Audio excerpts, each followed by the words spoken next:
Hey everybody, it's Business of Design and you're in the right place and I'm so glad you're here. I would hate to think I'm talking to myself. You guys are my therapy. As usual, it's been a crazy week at the office and there are so many balls in the air some days. I just don't know how I'm going to get it all done. Thank goodness we've got strong systems and procedures. But one of the things that sometimes gets dropped when there's a lot of work on the table is a focus or some attention on social media and what that can do for our business. And I have to say, I've been really terrible at being strategic in any way for my interior design business. So I was eager to talk to Natalie Norcross, who is from a design partnership. She is a communications strategy expert, and I told her that some of our listeners might want to hire her firm, which would be awesome, but many more will want to take her advice and try it themselves, and may find that after a short time or a long time, they get to a place where they do want to hire someone to be more committed to that. In the meantime, there's lots to talk about and lots to learn. One of the things that I really enjoyed about the conversation was this idea about how to widen my circle of influence. That if I went to a party, for example, this is how I made it make sense in my head anyway. If I went to a party, for example, and I took along a great friend, I'd probably spend the whole night talking to my friend and I might interact a little bit with other people. Conversely, if I went to that party by myself, I would be forced to interact with strangers and make new friends. And that's what Natalie is saying that we all need to do if we want to widen that circle of influence. It's fun to talk to our friends on Twitter, on Facebook, on LinkedIn, on Insta, etc., but it's time to reach out to complementary businesses that can help you widen your circle of influence. So that's on my to-do list, having talked to Natalie. I also wanted to know from Natalie, is a blog a legitimate thing anymore? Does anybody care that someone has a blog? And particularly, is it a good way to get clients, or is its purpose greater than that? And I think what I'm taking away from this conversation is that A, it might be a good way to get clients, but it's a really great way to improve SEO, search engine optimization. So it's worth understanding keywords and getting those in a blog and keeping your website living and dynamic. As with every podcast, if you go to businessofdesign.com, you'll find show notes. And one of the things that Natalie has provided for us is a friendly email marketing calendar. It's got some excellent examples of daily content that you can use to tap into engagement in your social media life. A design partnership is a full-service communication agency, and I love their bio because it says they surround themselves with a talented team of content creators and storytellers. So just like us, we can't do our business on our own. We have to rely on other people who are also excellent at their job. A design partnership crafts beautiful brand assets and communication strategies that grow business and build enduring relationships between brands and human beings. At the end of the day, we want to reach those human beings and turn them into our customers. So I think there's lots of good reasons to give Natalie your attention today. Before we do that, though, I'm going to check in with Cheryl Horn. Hey, Cheryl, we've got lots going on.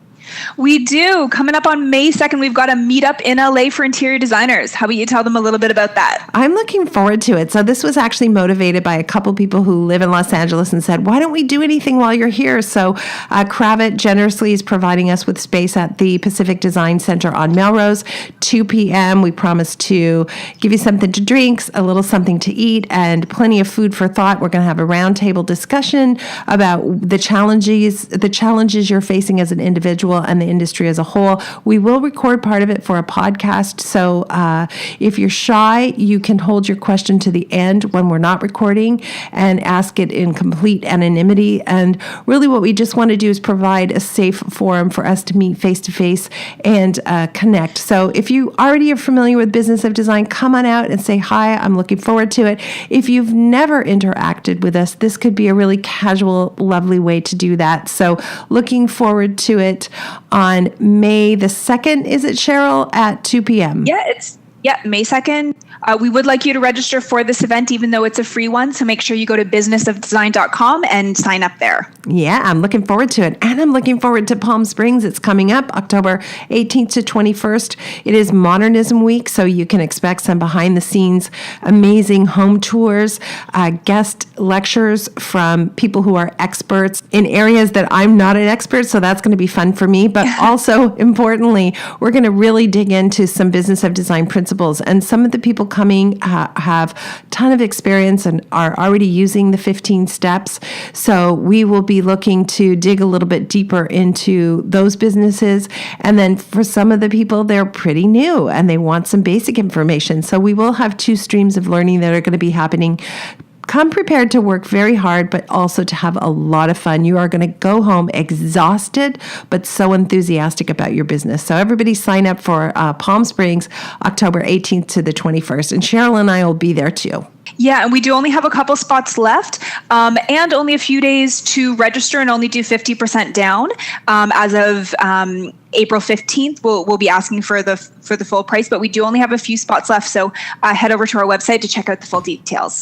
Awesome. Thanks so much, Cheryl. Okay, talk to you soon. Welcome to the Business of Design podcast with Kimberly Selden. Business of Design is the coaching community for independent designers like you. We know it takes more than hard work and talent to successfully run a professional design firm. There are proven business strategies that can solve your immediate business challenges and transform your life. Don't try to do this alone. Join today and you'll have access to more than 100 video courses plus Kimberly Selden as your mentor and guide. Unlike traditional coaching, which can take years to produce tangible results, BOD is a fast track to immediate results for independent interior designers, decorators, architects, stagers, and landscapers just like you. Monthly membership is only $67.50. Annual members save 2 months and have access to Kimberly's contracts. What are you waiting for? We all know design matters. At Business of Design, we think designers matter too.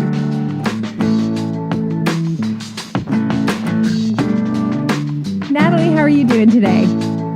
Wonderful. Thank you, Kim. How are you doing? I'm really, really well. I just got back from Santa Monica last night. So we were just like one day away from being able to do this face-to-face, which is too bad because I'm excited about your business and particularly that it grew from you having your own interior design business. So tell us, first of all, how and why you got out of the interior design business and then how you transitioned into what you're doing now. Absolutely. And yes, thank you so much for having me on the show. I really appreciate it. So I had a successful interior design firm. We did high-end residential and hotels internationally. And I sold my design business in May of 2008. The next month, June of 2008, the economy crashed and the market fell through. And so I started having designers and architects in the industry ask if I can help them with marketing and business development. And that's how A Design Partnership, our marketing agency, was born. And we really love it. We love just being able to help design-minded brands on marketing their business and, really leaning on us as their marketing department and learning great ways to market their business through modern marketing techniques. Okay, so first of all, you're some kind of genius or you have ESP or something because how on earth did you ever get so lucky as to sell your business in May of 2008? Because I remember 2008 vividly. We went from having 30 design build projects and kind of carte blanche on all of our projects to about 4 bathrooms and kitchens overnight. Everybody put their projects on hold. And it was really a moment where a lot of designers had to decide if they were in or out, because if you didn't have a really thriving repeat and referral business, you were really in trouble back then. So you got lucky. Good for you. Thank you. Yes, we're really, really blessed and the stars aligned. So it was great. But definitely a challenging time and a really great time for me to kind of lean in and support people that were really, going through some times of uncertainty. So it was a great time in that regard. Okay, well, we're going to talk more about a design partnership, but let's launch into the meat of the subject and just some marketing guidelines for do-it-yourselfers on the one hand, and in some cases, the listeners may want to reach out to you and ask you to do some marketing for them. But where do you start when you approach marketing as a small business owner? Yeah, so, we are kind of firm believers, and I especially, really am a believer in creating a marketing ecosystem. And what that is it's a set of marketing programs that you set up for your business in order to market your business. So I typically recommend that our clients create a marketing ecosystem that's made up of 6 different programs, and ensure that each one of those marketing programs interrelate to each other in order to create that ecosystem. So an example of that, for instance, is with public relations. As you get press and are featured in, high-level magazines, we can share that news in your social media and through your email marketing programs. Or with blogs, that is a great chance for you to increase your SEO, and it gives you what we call a living website. So it increases your organic search results. And we can also use those blog posts and share them on your social media and in your email marketing. And when we do digital advertising programs and SEO programs, we're driving traffic to your website. And through email marketing, we can add an email capture on your website with a welcome flow, and then link that to your email marketing program. So you can start to see how, a marketing ecosystem starts to integrate and work well together. And this is how you really create a dynamic, marketing ecosystem, and we'll find that you get a lot of leads and new clients coming from a lot of different channels to your business. Okay. Well, and that's what's important there. Sorry to cut you off there. There's always just a little bit of a delay as we do these podcasts. Okay, so this sounds really intriguing to me, but I want to make sure I understand, because some of what you described, I completely got, and some I just thought, what language is she speaking? I'm not sure I'm even following. So break it down for me. What is a single marketing program? What's a program? So one way to market your business could be through email marketing. So that would be like one marketing program or one area of marketing to market your business.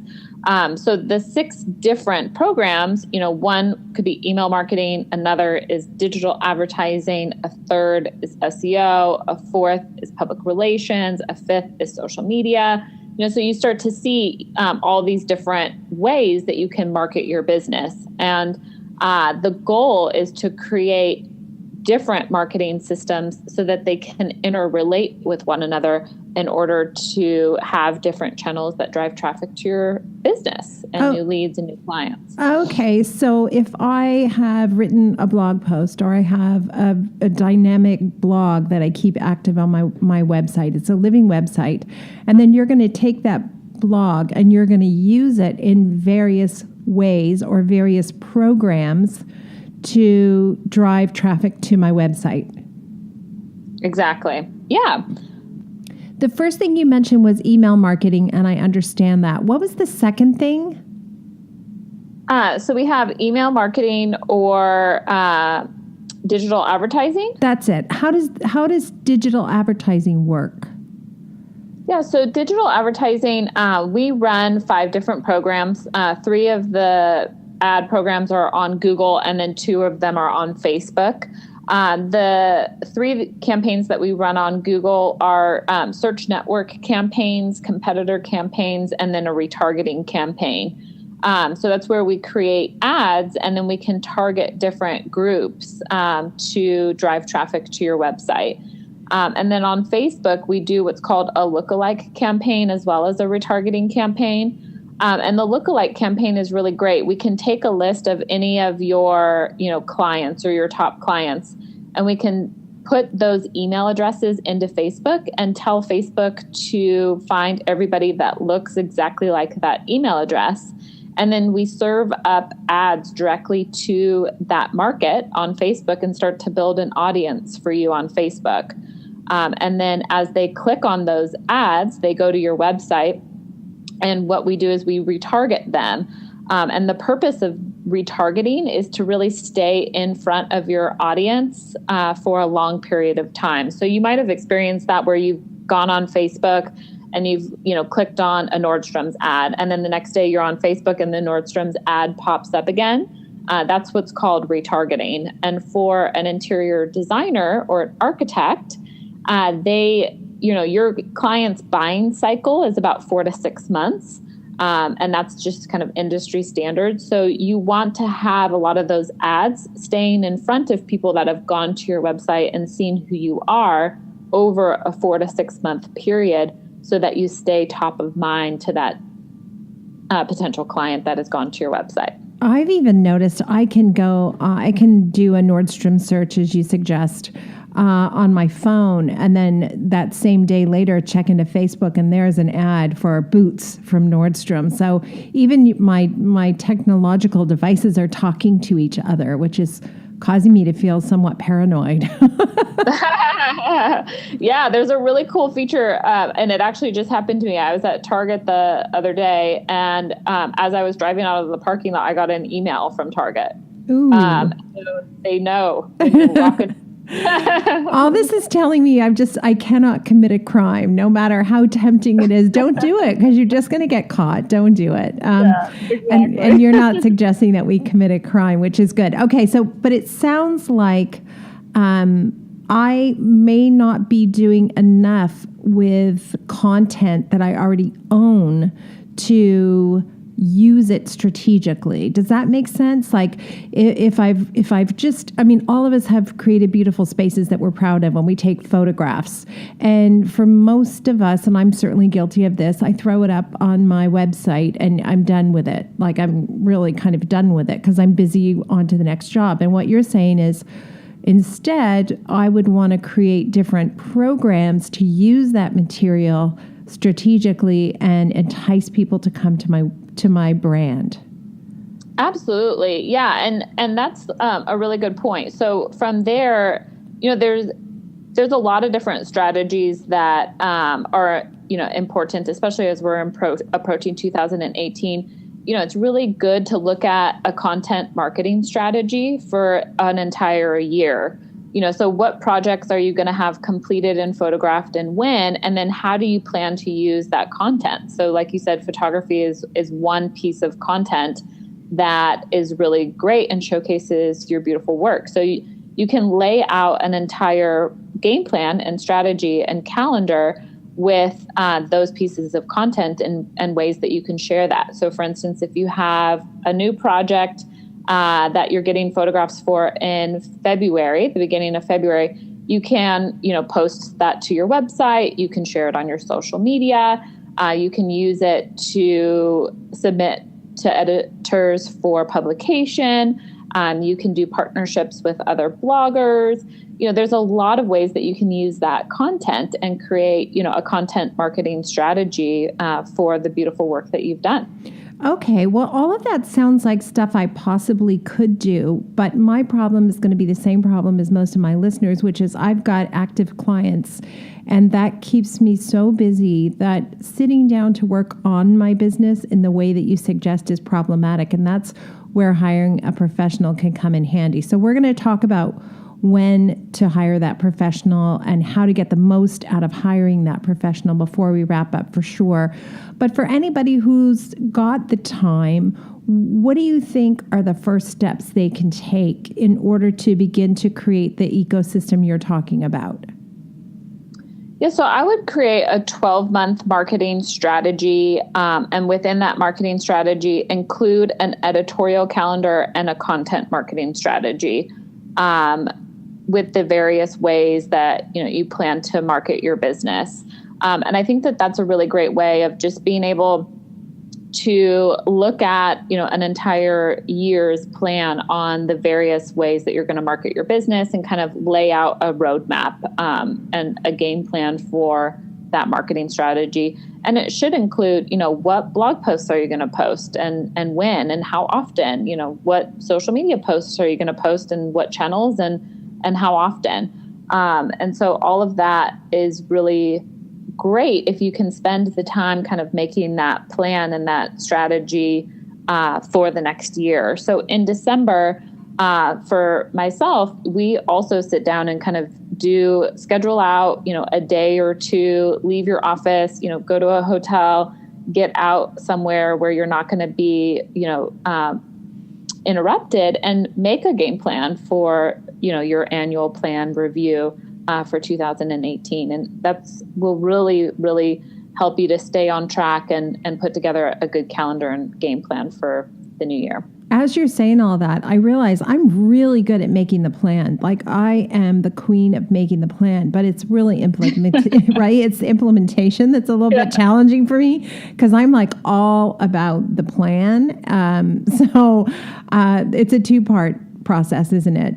You've got to first have the plan, and then you also need to be, I'm sure, somewhat flexible, because suddenly you have an opportunity you weren't even prepared for. So tell me the truth. Is taking time to do all this stuff really going to translate into more customers for my business? Like, really, truly, tell me how that works. Yes. In order to get up with the times and grow a successful business in today's market, you must invest in modern marketing. And the only way to really do that is through, setting up a marketing ecosystem that brings in leads from, various lead sources. I'll give you an example of that. I was at a pretty big sales seminar this year, and there used to be a statistic that somebody would have to hear about your brand and who you are 7 times before they would buy from you. And that was, pretty standard for a number of years. Well, Harvard and Stanford did a review and found out, because of the influence of digital marketing and how fast social media and modern marketing has evolved, the average person actually has to hear and see your brand 29 times before they will buy from you. Ooh. So that number has increased, which means that in order to stick up with the times, you got to get in front of people in a lot of different ways and a lot of different tactics in order to, grow your business and get some good quality leads that are going to turn into high-paying clients. Okay, so here I am, and I know other people listening as well, pedaling as fast as I can. I'm just pedaling as fast as I can. I can't do everything I know I need to do to get myself in front of my customer 29 times. So what would you suggest is the one thing we should all do immediately in order to begin to take advantage of the marketing success you're talking about? Yeah, that's a great question. So with our clients, ideally our goal is to get all of them running all 6 programs. And I tell a lot of our clients it isn't feasible to do all 6 day one. And it's just not practical. So at least, you have to start somewhere and at least do 1, if not 2, so that you can build up to doing 6. And every business is different as to what is the best number 1 or number 2 to start with. For some clients, depending on whether they need more leads, doing a lead generation program first is going to be most important. For other clients, it might be, I have a lot of clients, but I want more quality paying clients. I would rather have $10 million clients than 3, $250,000 clients, right? So if it's about quality, then those types of the programs that you would grow, quality leads are going to be more like public relations or social media, where you're starting to expand into different markets from where you're currently actively getting clients from. Okay, So I suspect that's going to tap a lot of people's hearts. The second example that you gave, which was instead of having 15 mediocre clients, you'd like to have 6 or 7 $1 million clients. I hear that from a lot of designers and architects. So let's imagine that's your customer and that's the goal. What's the first program you're going to recommend that they do? And make it so that somebody listening can go ahead and do it themselves. Yeah, I mean, public relations is best for that. In our agency, we don't really view public relations and marketing separately. To us, PR is a piece of your marketing ecosystem, and you treat it as part of the system. So, we really view PR as another way for your brand to get exposure and get in front of new audiences, larger audiences, and targeted audiences. So, PR is definitely the first step forward in expanding your brand for higher quality clients. And personally, I really love how so many publications today are heavily investing online and are moving to more digital platforms. And what I like about that is that allows yourself or like someone on our team to really see which articles are driving more exposure and more traffic to your company. And so, taking some of your best projects and pitching them to, the top 3 to 5 media outlets that are within your target market, I think are a really, great place to start and, get some really great PR in order to expand and expose your brand. So everybody's got their eye on the prize of the big print magazine that they are coveting. Excuse me. And that's great. But what if you haven't had that break yet? I really want you to give somebody who's listening something that they can do immediately that's going to help them feel like they've got a toe in it. So we know that pitching to magazines is one thing that we should be doing. What are some other things we might have more control over? Social media. I mean, social media is a really great way of growing followers. One really great piece of advice that we have for PR, and one thing that I actually did in my design business pretty early on, is I realized that getting published in House Beautiful was great and wonderful, but that the readers of House Beautiful was not necessarily my target market. So what we started to do is to look at who were our top 3 to 5 clients and what are the publications that they read or they read. What I found out is that they, read Robb Report, they read New York Times, they read LA Times, they read, luxury publications that, are very affluent. And so we started reaching out to some of those publications to get press and featured and offer expert tips and advice. And what we found is that, they're able to really reach a different target market. And being published in LA Times or, some of the luxury publications like a Yacht or a Jet magazine, or there's a lot of really great golf course magazines and publications where your ideal client is reading. So I really like to look at communication strategies or getting, how can you get published in those areas in order for, your ideal client to be able to find you and something that they read very often. That's so smart. I never would have thought of that because, of course, the demand to be in a shelter magazine dedicated to homes is so extravagant. But when you get into something like Robb Report, they're not hearing from interior designers every day. So if you can come up with a topic or an idea that you think appeals to the magazine and get yourself in there, that kind of singles you out for those customers who are reading that. That's a really great suggestion. Okay. Thank you, absolutely. And Departures is also a really great one, which only goes to Platinum and Black American Express holders. And that is a great publication where, your ideal $1 billion client is reading regularly. Okay, really good. I love that.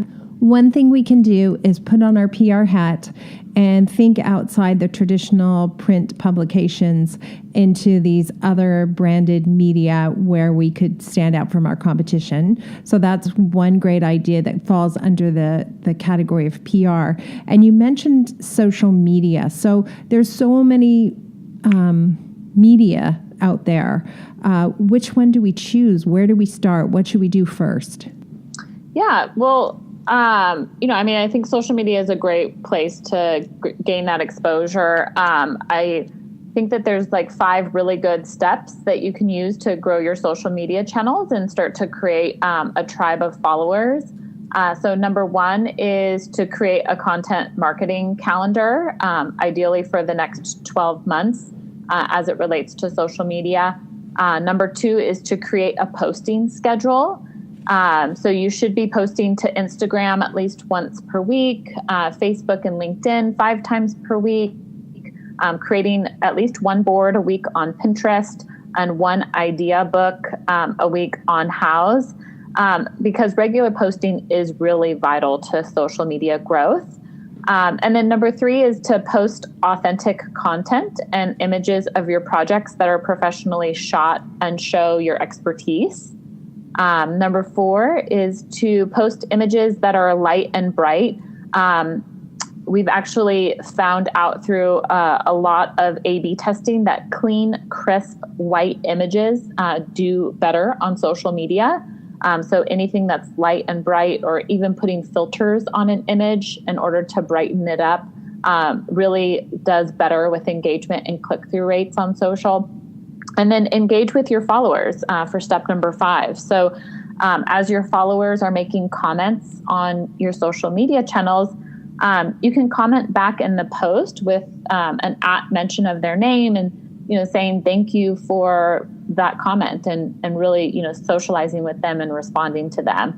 So those are 5 really good steps on how you can grow your social media channels and followers. Okay, so my mind is still reeling on how many times I'm supposed to post to Facebook or LinkedIn every week. Oh my gosh, I just, oh wow, that's a lot.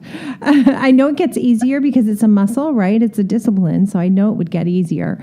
Now, I know how to engage with the people who are currently following me, but if I really want to grow my followers, how do I engage with people who aren't following me and maybe people who have big followings? Are there any tips and strategies there?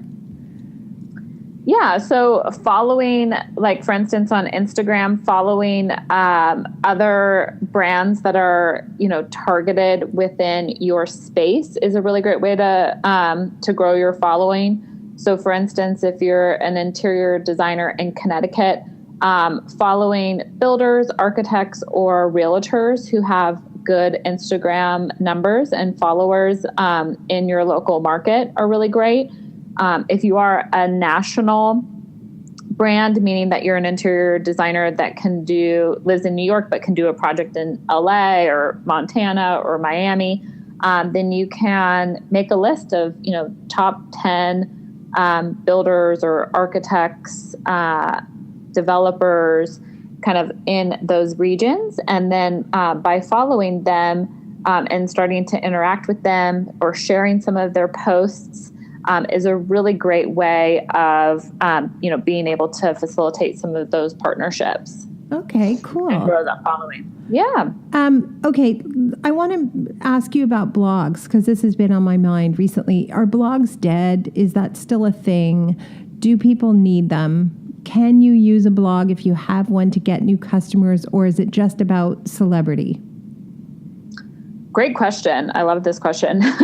So, for us, we do blogs in order to increase your SEO or your search engine optimization. And that is really done through, the best way to do that is through an SEO and a headline analysis. Are you familiar with an SEO or a headline analysis? Yes, but go ahead. You make sure everybody knows what we're talking about. Okay, so an SEO or a headline analysis is a report that you can pull where you can search online for what your ideal client is searching for your business and what keywords that they are using. And you can take a list of all of those keywords, and once you know what those high-ranking keywords are, we typically will take those keywords and we'll build that out into a calendar. So we'll take those topics and we'll start to create calendar topics and blog topics for that integrate each of those keywords. And then after the calendar is built, then we start to write blogs for each one of those topics. The most important part is within the body of the blog to include a lot of those special keywords within the text in the body of the blog and post those to your site once a week. The reason that we recommend that is because what it does is it creates a living website. And a living website is where you have text-rich content that's constantly evolving and being added onto your website. Because Google is a algorithm, it has spiders and crawlers that go out and find whatever websites are matching those special keywords. And the more of those keywords you have living, evolving, and being added to your website on a regular basis, the easier it is for the crawlers and the spiders on Google to find your website. And so we call it a living website because that is a way that your website is living. Every week you're having new blogs with those special keywords that is going on there and building up that text-rich content onto your website. So that could explain why somebody's busy in social media, but not getting the traction that they want because they're not paying attention to those keywords. Absolutely. Or if you're putting those blogs on your website, you also want to share those articles or those blog articles because now you've become a publisher, right? Like you're creating your own editorial content on your website. You want to share those articles on Facebook and LinkedIn. So then when someone on Facebook sees, that blog post or that article, they click on it, they go to your website, then they start to look around, and that starts to create this whole beautiful marketing ecosystem where it interrelates and works well together. Oh, wow. Okay. So it sounds like if you really don't have the resources right now to reach out and hire someone, there are things that you can do to give yourself a competitive edge. But let's say you're really busy and your company is thriving and you do have the resources to hire someone. What can you expect from hiring a professional? I can't come to you, for example, and say, I want to be famous and you've got till Thursday. So what kind of timeline and what kind of deliverables can I expect when I hire someone like you, Natalie? Yeah, I think every agency runs a little bit differently. The way that we work is we spend a lot of time in the beginning just going through insights and building a good foundation and understanding, the ethos and the vibe of a client's brand. And then, once we do that, we build out strategies and review those with our clients. And once those are approved, then we execute.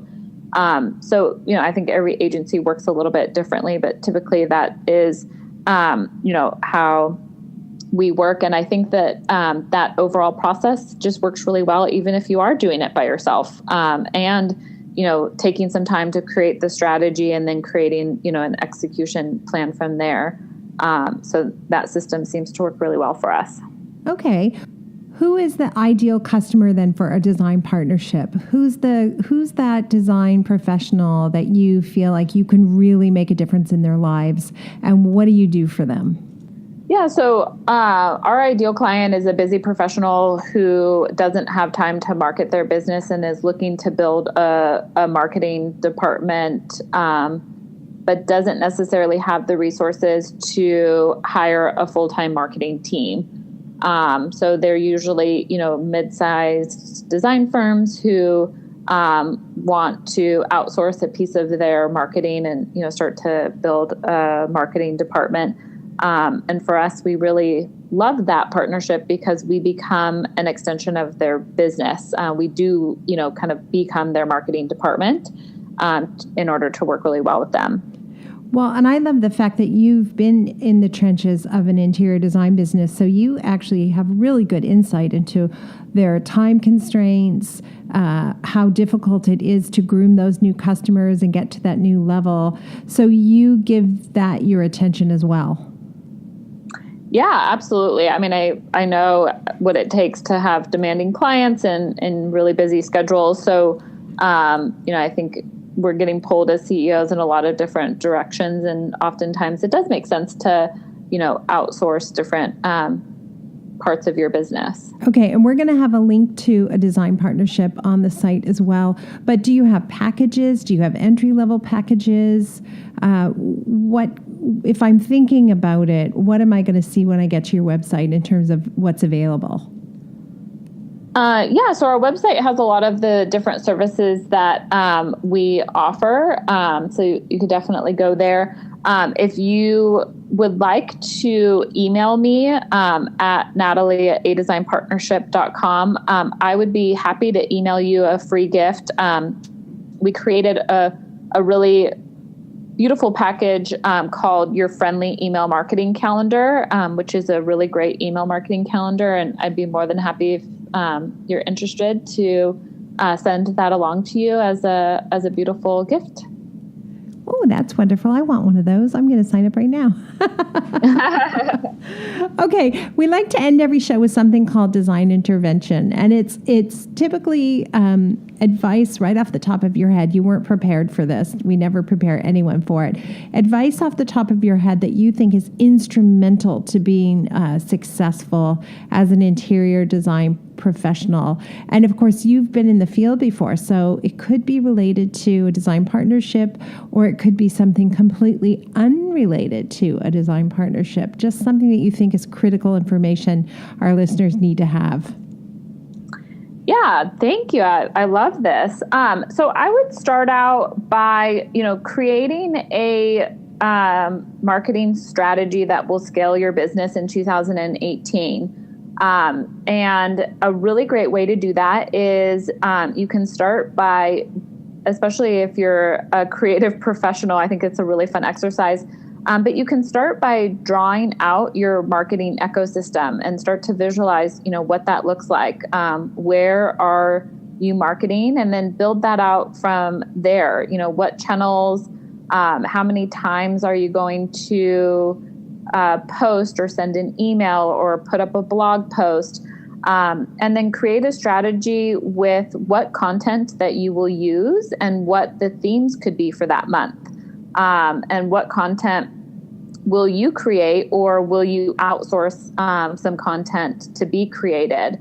And then also just start to think about what partners will you align with. If you're a high-end design firm, why don't you partner with 6 custom home builders who have a good Instagram following and are local to your business, and share some of their photos, mention them, and build a good relationship with them. When I had my design business, I loved doing partnerships. I spent several hours, I allocated it in my calendar every week to meet with realtors and take architects and builders to lunch and, create referral relationships with them. And what's so fun with marketing and social media, and why I personally am so passionate about it, is, we all grow stronger together. And the more that we collaborate, the more success we all have together. And just remembering that collaboration is really a huge and vital part to, success. And, remembering to also pay back your friends. And as you get great leads from an architect, give them a lead back as you interact with new clients, and someone's looking for a great builder.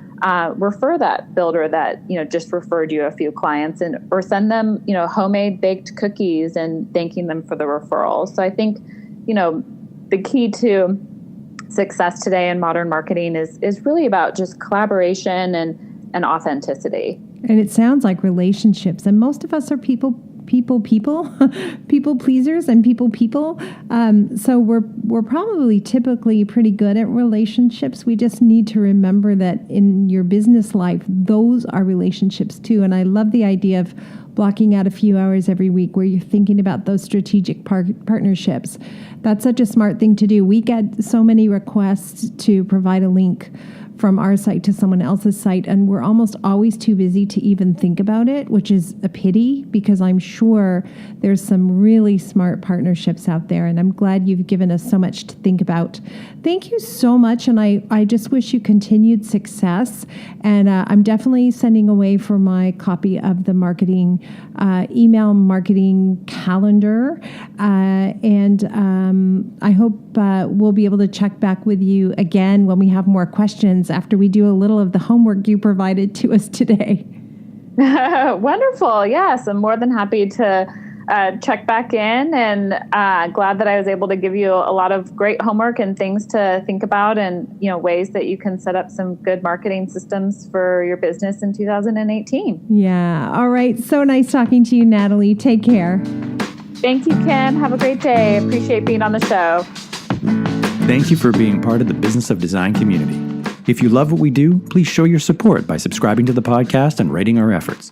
Remember, you can be a part of the podcast by sharing your comments, ideas, and questions via the BOD hotline at 416-780-9187, extension 107, or by sending an MP3 file to info@businessofdesign.com. And when you're ready to transform your business and your life, sign up for a monthly or annual membership. Together, we will achieve extraordinary results. Start today.